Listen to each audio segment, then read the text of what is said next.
At Staples Business Advantage, our experts can help you find furniture that fits any design and budget, while AI can recommend products based on preferences, generate 3D models for visualization, and optimize space planning for office furniture. take advantage of our team's eye for style and design. And my eye for, wait, I have no eyes. Only algorithms. At Staples Business Advantage, furnishing your office is easy. And with the best warranty in the business, we're committed to you now and down the road. Sign up today and save 20%. Staples Business Advantage. Business is human.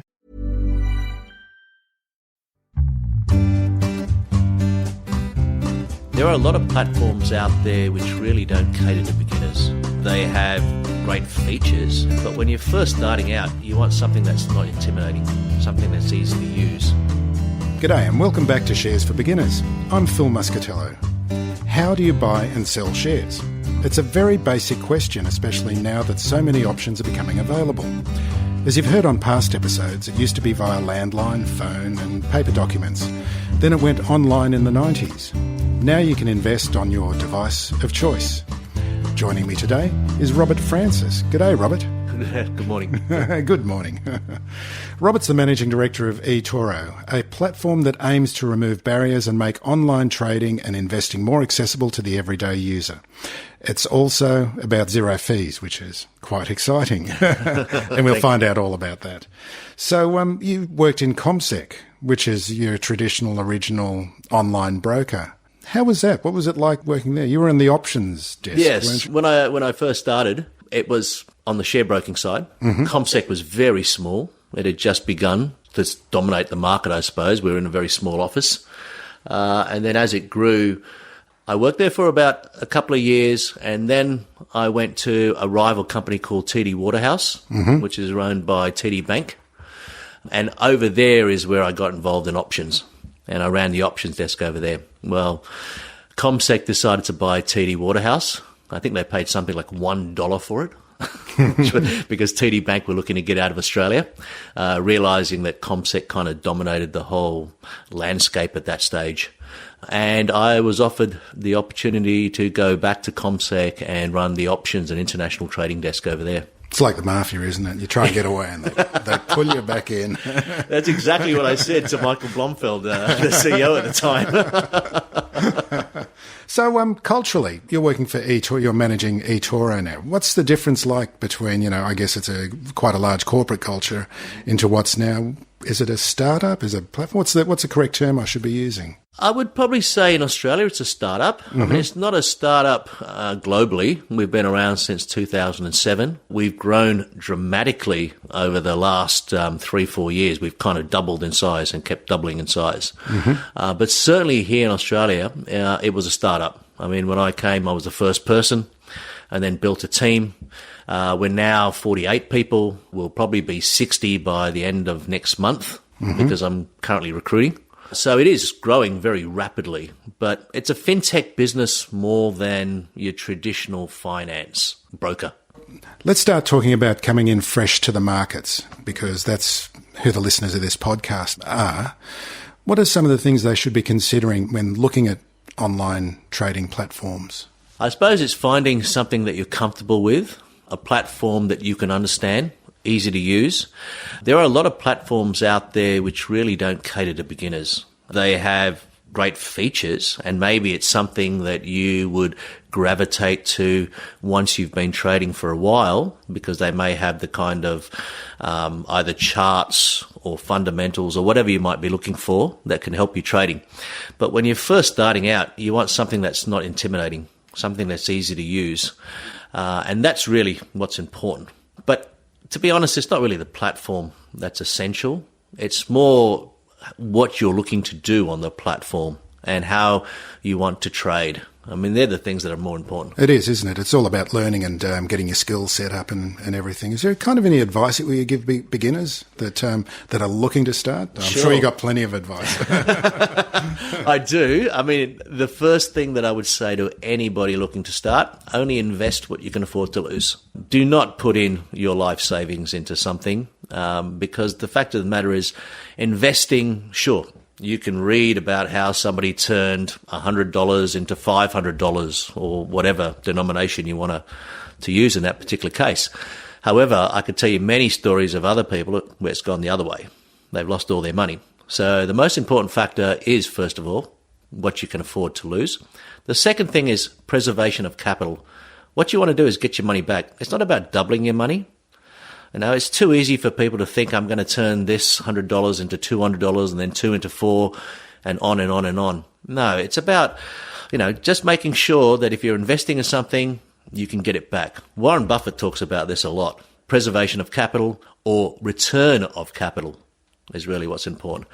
And then it's about risk management, understanding when you're going to take a loss and also, more importantly, when you're going to take profit. I see too many people that kind of take profit early, and yet when the market goes against them or the stock goes against them, then they're holding on and hoping that it'll go back up. And then when it goes back to the price at which they bought it at, they sell. And so it becomes a zero-sum game for a lot of people. I think if you keep that in mind when you're first starting out, that's probably going to help you a lot.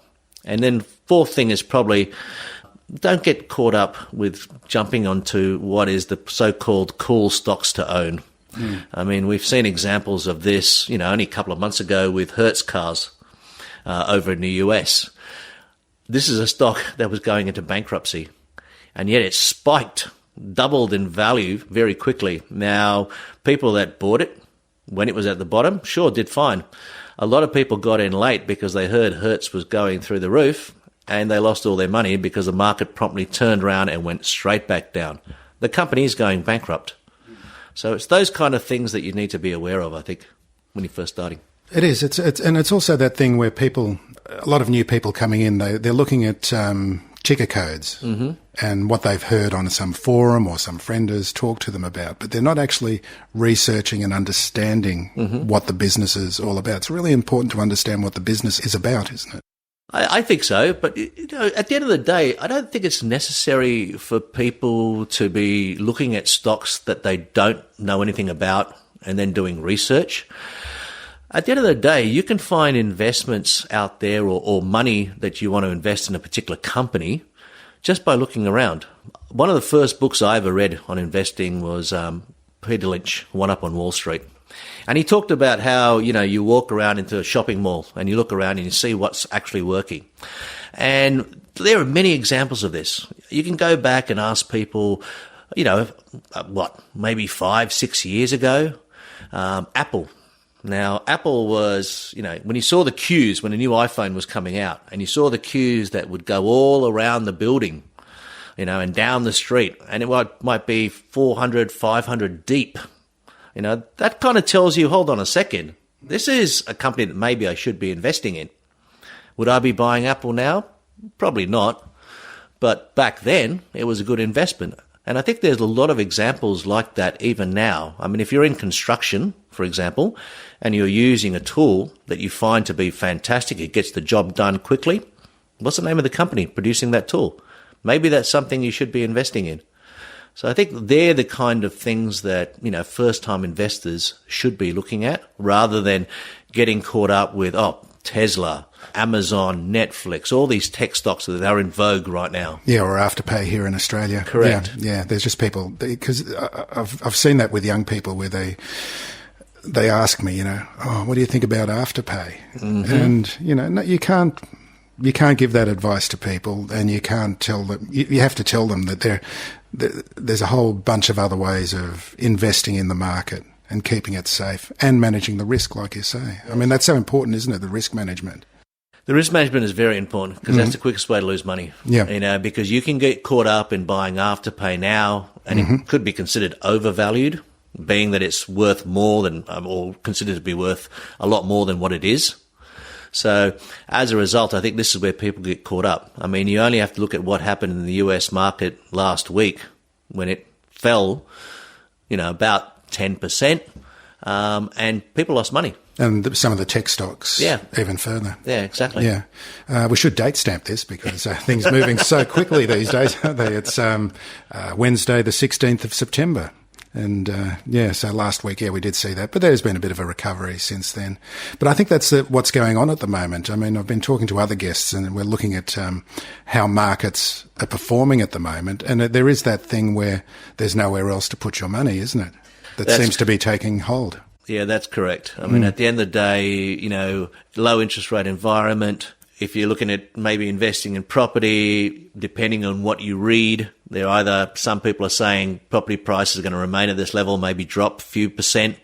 Others are talking doom and gloom, 10, 15, 20%, depending on what happens with the end of JobKeeper and now with the banks saying that they have to reassess people's loans. If you can't, they think that you can't make payment, then they're going to have to foreclose, things like that. I mean, these are the kind of factors I think that scare people when it comes to investing in property. So I think the share market becomes very attractive as a result. And part of that is diversification. And this is part of the risk management as well, is that you can, on the share market, find diversification. Is that the case? Yes, that is true. Look, you can look at various things because you can also invest in property in the share market by investing in real estate investment trusts, REITs as we call it. So there's lots of opportunities in which you can use or invest in other industries, other markets, if you will, other sectors. So diversification is very important, not putting all your eggs in one basket. Yep, and diversification also means being in different asset classes, not just in the share market. And like REITs are an example that you gave. Actually, that's something I'm going to have to do on this podcast. I've never covered REITs, real estate investment trust. Thanks for reminding me. No problem. But there's things like bonds and fixed interest and so many other things, and they're available as well on the ASX. That's correct. Yes. Yeah. Most weight loss programs are short-term fixes, but managing your weight needs a long-term solution. And that's what makes Noom different. Noom uses science and personalization to help you manage your weight for the long term. Their psychology-based approach helps you build better habits and behaviors that are easier to maintain. The best part? You decide how Noom fits into your life, not the other way around. Sign up for your trial today at Noom.com. That's Noom.com to sign up for your trial today.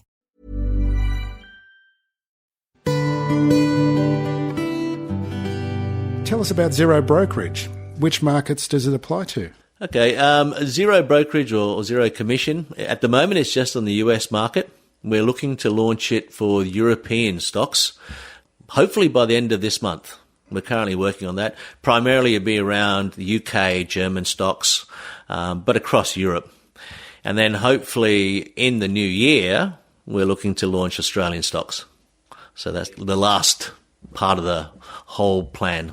So which American stocks, which US stocks does it apply to? Is it the whole of the US market? No, not the whole, because what we're looking at is just those stocks that we believe have the most liquidity, most popular. We don't want people to be trading stocks that are illiquid, if you will, and that can get caught. Because with the way, particularly the American market is performing, you're seeing sharp spikes or downturns, and people can get caught very easily as a result. So we prefer to just focus on those stocks that are well known, that have high liquidity, and therefore people will be more interested in investing in, especially when you're looking at doing that research. You don't want to look at some no-name stock that is very hard to find any information on. So someone coming to the eToro website for the first time, where's a good place to start about learning what's available and what can be done with it? Because it's not just about zero brokerage. There's a social aspect to it as well, isn't there? A community. That's correct. Look, the first port of call, if you will, would be the Training Academy. We have a lot of different materials by which you can learn about the market. So we have videos about trading. There is also a training school. Now this comes out of the UK office, but it's recorded so that you can watch a video of it. Then, of course, we have, as you just mentioned, the social trading aspect, whereby people like to share ideas, thoughts, talk about what they're trading and why they're buying or selling this particular stock. And that's a great way to communicate with people. It's very much the Facebook, if you will, of investing. And I think that That's where a lot of people gravitate to. I mean, trading can be a very lonely experience because you're sitting in front of the computer by yourself, you're making decisions. We're giving you the opportunity to share your experiences with other people, share your knowledge. And I think that's something that a lot of people want to gravitate. It's one of the reasons why we've got 13 million now registered users, and it's growing very quickly. And they've got different styles, like on this podcast, we're always talking about investing rather than trading because people often come on and think, I'm going to be a trader. Yeah. Is there that kind of aspect to the community as well, investing and trading? Correct. Yes. Look, because we're a multi-asset platform, allowing people to trade different assets, bar property, of course, the ability there is for people to gravitate to those areas that you're interested. So particularly, say, in the share market, you're more likely going to be investing. But if you're looking to trade commodities or you're looking to trade currencies, then you're probably trading rather than investing. So in that particular case, there's a whole different demographic and people that you'll be speaking to. What we're trying to get, of course, or trying to suggest to people is that diversification so that you do, not only are you just looking at equities, but you might have some interest in trading maybe currencies or trading commodities. Now, if you don't have any knowledge, one of the unique propositions of eToro is the ability for you to copy a successful trader. So what happens is when that trader makes a trade or invests in a particular commodity or currency, the exact same position goes on your account. And so if he's making money, then you're making money. What is a commodity? And people can trade, like commodities are like things like iron ore or sugar, Yep. Things like that? Correct. I mean, look, the most popular commodities at the moment that people are trading are oil, obviously, because everyone's seeing oil prices move up and down, and gold. So they're the ones that most people gravitate to. I mean, we do have what we call soft commodities, and that's what you mentioned a little bit a while ago, which is grain, sugar, corn, etc. But most people gravitate towards the gold and the oil. And currencies. It's not something that's in the basics of investing, but just give us a little bit of a quick explanation about currencies and how people trade currencies. Well, trading currencies is just like trading shares. It's where you think a particular currency is going to go. Now, remember that currencies can only move up and down when compared to another currency. And most of the time, that second currency is the US dollar. So, for example, you're sitting in front of the TV, 6 o'clock news, and they talk about the Australian dollar. And it's always the Australian dollar against the US dollar. And they might say it's now worth 73 cents. So essentially what you're trying to do is you're trying to speculate on whether the Australian dollar is going to rise or fall against the US dollar. And that's the decisions that you kind of make. And you might make that decision depending on what is going on in the economy. Trading currencies is a lot more difficult than trading shares. It looks very attractive to a lot of people, but believe me, it is a lot of hard work. And I actually see more people lose money trading currencies than any other investment.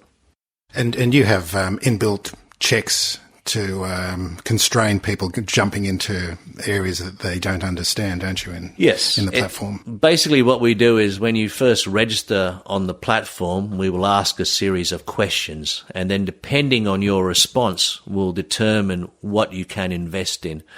But even if you're trading, say, something like currencies, we have inbuilt mechanisms, if you will, that says that, you can't lose any more than what you've put in. We don't want to see people owing us thousands of dollars. And a lot of companies now in this industry are going down that path. In fact, this is one thing that ASIC is regulating for. Well, it's a very sensible point, isn't it? It's very sensible, yeah. Copy trading. Mm-hmm. Tell us all about copy trading. This is very social, isn't it? There's no social distancing in copy trading, is there? No. Copy trading is probably the most unique feature of our platform. Basically, copy trading, I touched upon it just a little while ago. It's the ability for people to basically start speaking to other traders or investors on the market. And then if they like what that person is talking about, they can go to his page, if you will, or go to his profile. And on that profile, there are 4 different pages that they can view. So the first page is the newsfeed. It's basically all the conversations that he has with numerous people that might be within our network or within our social network, and what he's been saying to them. So you can scroll through that newsfeed and see what comments he's made. The second page becomes what we call our stats page. And the stats page tells the person who's looking at this particular investor or trader the person's performance. So how many times he makes money, how many times he loses money, what does he like to trade, in terms of what he trades, which are the ones that are more successful and which ones aren't. Then it might tell you what we call a drawdown. Now, what a drawdown is basically if you were to invest $100 into the market, how far would you allow a loss to go down to before you cut the position? That's what we call a drawdown. So if you see somebody that has an 80% drawdown, it means that if he's invested $100, he will allow the market to drop $80 in value before he will cut his position. Now, if I saw that and then I saw that this client was taking profit very quickly, that would be a warning bell to me. It would tell me, hold on a second, this guy lets his losses run and he takes profit too quickly. This means that he might have a lot of winning positions, but one day when the market goes against him, it could wipe out everything. So that to me is a no-no. And then you will look at, how long he's in the market, in terms of his trade. So is that page 2 or are we on to page 3? No, this is still page 2. Okay. This is all on page 2. Mm-hmm. So there's a lot of information. I think the most challenging aspect for anyone who is looking to copy is to understand page 2. Because page 2 is really where it's at. Page 3 will show you what he's currently investing in. So you can see whether he's investing in equities or shares or whether he's investing in commodities or FX and what positions he holds. So what stocks or shares he's bought. And then the page 4 is just basically a graph showing his performance over the period of time. So there is a lot of information there for you to assess before you make a decision as to whether or not you want to copy this guy. But the first thing you can do is that instead of saying copy, I could say follow. And what that effectively means is that every time this person places a trade in the market, whether it be on equities or currencies or whatever, you'll get an alert that says he's just bought this. And then you can make a decision as to whether or not to act. The more sophisticated approach is to say, I now trust this guy. I think that, based on his stat page, looking at his performance, looking at what he's investing in, I like everything that he's doing. I'm prepared to risk some money here. So you might say, okay, I'll invest $5,000 with this guy. You can put in what we call a stop loss, which means effectively that if the market was to go against this particular person, at what point do you want to stop copying him? So you could say of that $5,000, if he ends up losing $1,000, then I want to close out the position and stop copying him. So you make the investment. Every time he places a trade, the exact same trade goes on your account. So when he's making money, you're making money. ShareSite is an online portfolio tracking tool that automatically records trades, dividends, ETF distributions, and gives you the reporting tools you need to help you manage your portfolio. ShareSite is pleased to extend a special offer to listeners of this podcast. Save 4 months on an annual premium plan. Go to sharesite.com/shares for beginners and sign up now for a free trial before taking advantage of 4 free months. It'll help you save money at tax time and improve your investing decisions. That's sharesite.com/shares for beginners.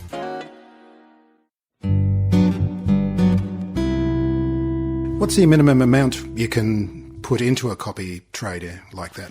Look, you can put in as minimum of $200. But I would suggest that basically you look at a little bit more than that to get a true experience of what's going on. But I would again say that you need to do your research. Mm-hmm. Make sure that you're comfortable with what this guy is doing. We have also on our platform what we call an editor's choice, which is where we recommend certain traders. And then these traders are the ones that we have seen a consistent performance of. And then you can go in and look at those individual traders and then make a decision from there. And a lot of those traders will be trading different instruments. So somebody might be focused on currencies. Somebody might be focused on equities or shares, but it might only be on the US market. Then there might be other people that are looking at the European market. This is the diversification I talked about. Whereas when somebody is new to the market and doesn't understand what to do, this is something that they can choose to do. I can maybe invest $500 with this person, $500 with this person, $500 with this person. And now I have exposure in US shares, in European shares, and maybe somebody is trading gold. So, but these people, well, first of all, these are not just any Joe Blowers off the street that you would be following. They're vetted, aren't they? There is a vetting process, isn't there? Correct. Yeah. Look, there are two types of people that you can copy. One is, say, you and I both join eToro, and I decide, Philip, I'm going to copy you. You know, we're mates, and what we're going to do is that, you know, whatever trade you place, I'm happy to follow you. Yeah. And that's... You can lose money as much. Yeah, exactly. As long we're as friends, the it doesn't matter. Yeah. Then there is what we call the popular investor. Now, these are the people that are vetted. So what we're looking for is a track record. We want to see how you've performed over a period of time. We then put in certain risk parameters. So if you're one of those guys that like to take risky bets on particular stocks, then we have a risk score.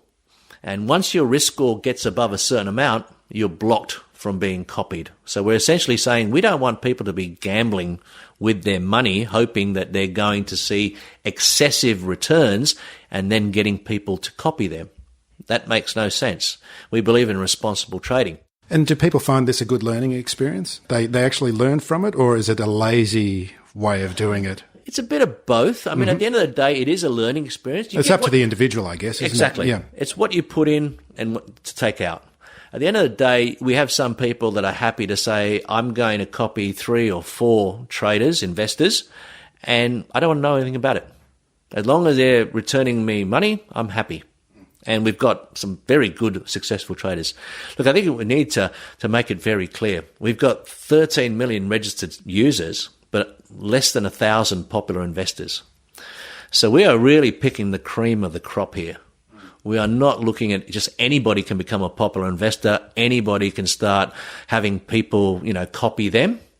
For you to do that, we really want to assess your ability to trade or invest, your risk management, how you trade. And there are times when people give up. They say, look, this is too hard. That's fine with us.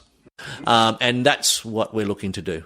Sounds great. It does sound a little bit too good to be true. Not too good to be true. At the end of the day, we like to think that we're on the cutting edge of offering investment or wealth management products. That's really where eToro is heading. We came into Australia as a CFD provider. I don't know whether your listeners understand what a CFD is. We haven't really covered CFDs, but stay away from them. Yes, exactly. Just know enough about them, until you know exactly what you're doing. Yes, that's true. It's probably more for an experienced trader or investor to go into that particular area. So we came in on that, but since then we're gravitating towards more the stocks. Crypto assets is something else that we're interested in, and all these other wealth management products. I think that anybody that comes to eToro or looks at us now and then looks at us in 10 years' time is going to see a company that's evolved a lot and grown a lot. Okay, tell us about how we can make contact. What's the best way to start? The best way to start is probably go to our website. You can register, so it's www.etoro.com. Register there. It's free. And you've got a play money facility as well, just to start playing with virtual money. Correct. You have a demo account. Look, I would advise anyone starting out, use the demo account to understand how the platform works. Don't use the demo account to learn how to trade. The reason being is that when you're trading with play money, there's no risk management involved here. It doesn't mean anything to you. You know, I'm going to buy this, I'm going to sell that. It goes up, it goes down, I don't care. So if anyone thinks that they are going to be learning how to manage risk by using a demo account, I can tell you right now, you might start off with that intention, but then you'll get lazy. And then, or it might give you a false sense of security. Hey, I turned this demo account, 100,000 into 200,000. Well, I need to get started. I'm a genius. Yeah, I'm a genius. I know everything about trading, and they may forget that, hey, I bought in a market that was only going in one direction. I bought Tesla and Tesla went through the roof. And all of a sudden now I know what I'm doing. No, that's not how it works. So the idea should be the demo account is to learn how to push buttons, how to trade. Then what you should do is start small.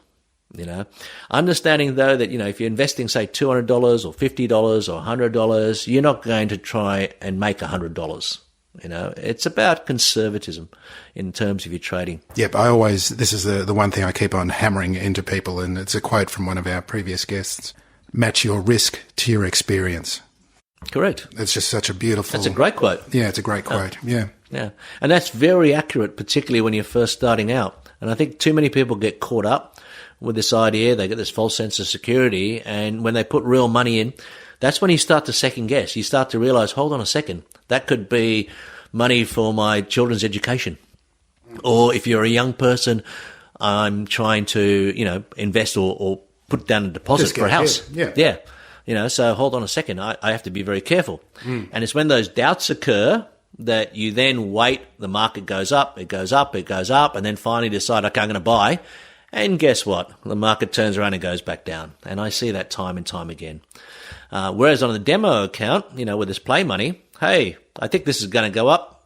Put in, 5,000. Well, it's a big difference, isn't it? Real money as opposed, because play money doesn't affect you the way real money does. Real money is what's going to really drive your emotions and how you react to it. That's it. I mean, at the end of the day, when you're investing or trading, it's really a battle between fear and greed at the end. And which one wins? Both can kill you. Yep. Both can cause you to lose a lot of money. This is why some people actually gravitate towards that copy trading. I'd rather not deal with this and start worrying about my position. I'd rather have somebody else, do it for me. However, you have to have a lot of confidence in that person. Robert Francis, thank you so much for joining us. Philip, thank you. It's been a pleasure. You can call me Phil. Thanks, Phil. The company and or guest has contributed to the costs associated with producing this episode of Shares for Beginners. Shares for Beginners is for information and educational purposes only. It isn't financial advice, and you shouldn't buy or sell any investments based on what you've heard here. Any opinion or commentary is the view of the speaker only, not Shares for Beginners. This podcast doesn't replace professional advice regarding your personal financial needs, circumstances, or current situation. Thanks to Christopher Soulos for music production with that special Greekalicious flavour. Remember, music always flows, even when the money won't.